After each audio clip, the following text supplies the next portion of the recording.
Hello, this video is going to show you some different parts for your Google Classroom that you purchased, just so you understand how this is going to work for your students.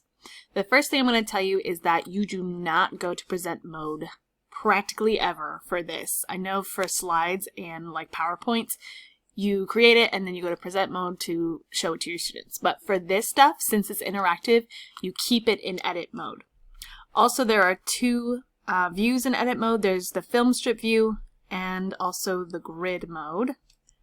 The grid mode is just going to show you everything. Nothing can be interactive here, so you need to stay in the film strip mode.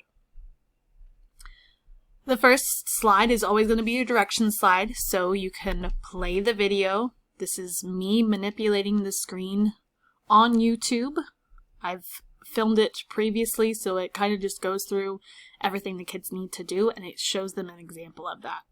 So that's the first thing they do. If you're having problems with viewing the video, like it's not clicking play, then you go to present and it goes into full screen, and then you can find, sorry, my computer is going really slowly here. You can find that the video will start automatically when you push present. But nothing else is going to be interactive on this, so you need to get out of it by pushing exit when you're done watching the video. Again, sorry for my slow computer.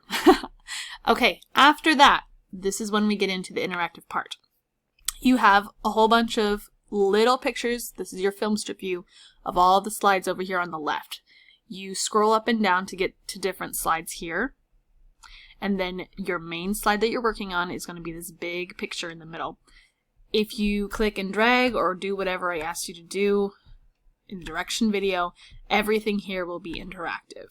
So they'll be able to click on stuff, they'll be able to move stuff, they'll be able to type in the text boxes. They will not be able to move the background or the sentences or anything that I have put permanently on the backdrop. That's because we don't want it to get messed up. So that is how you make sure you're in interactive mode. If you want to put this in the classroom, Google Classroom, and you don't really understand how to do that, I'm going to go over that briefly. So you have your Google Classroom for your school. You're going to open it up and then go to classwork. Then you're going to go to create and go down to an assignment.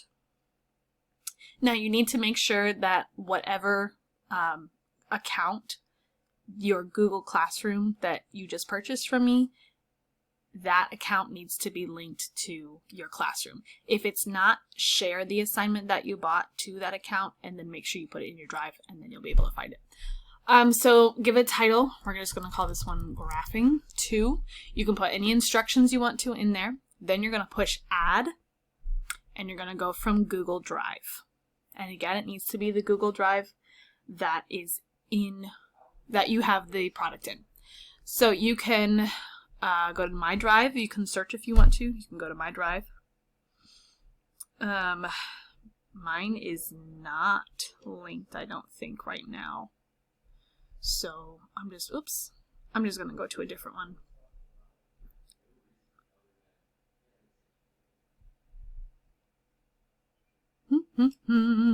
I'm just going to pick something random here just for now.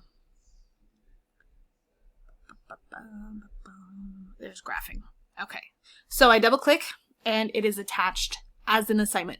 But this is the biggest thing here. This drop down menu, you need to make sure that it says make a copy for each student. If you choose students can view file, they will not be able to interact with it. They'll just be able to see it and that's it. Students can edit file. That means they're going to be able to get into your drive and they're going to be able to maneuver it, and then it's not going to be the same as when you purchased it. Make a copy for each student is what you need.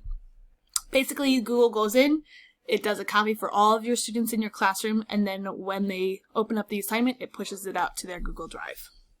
Then over here, you can make a due date if you want to. You can do topics if you do topics in your classroom, points. You can assign it to all students. You can assign it to some students. Just check marks the ones that you want. And then when you're ready, you can push assign. If you want to do this and push it out later, then you're going to go to this little arrow over here. You're going to push schedule, and then you can pick a date and a time for it to push out to your students. But that is it. If you have any more questions, you can email me at craftyteacher246@gmail.com, and I'll be happy to help you. Hope this was helpful for you.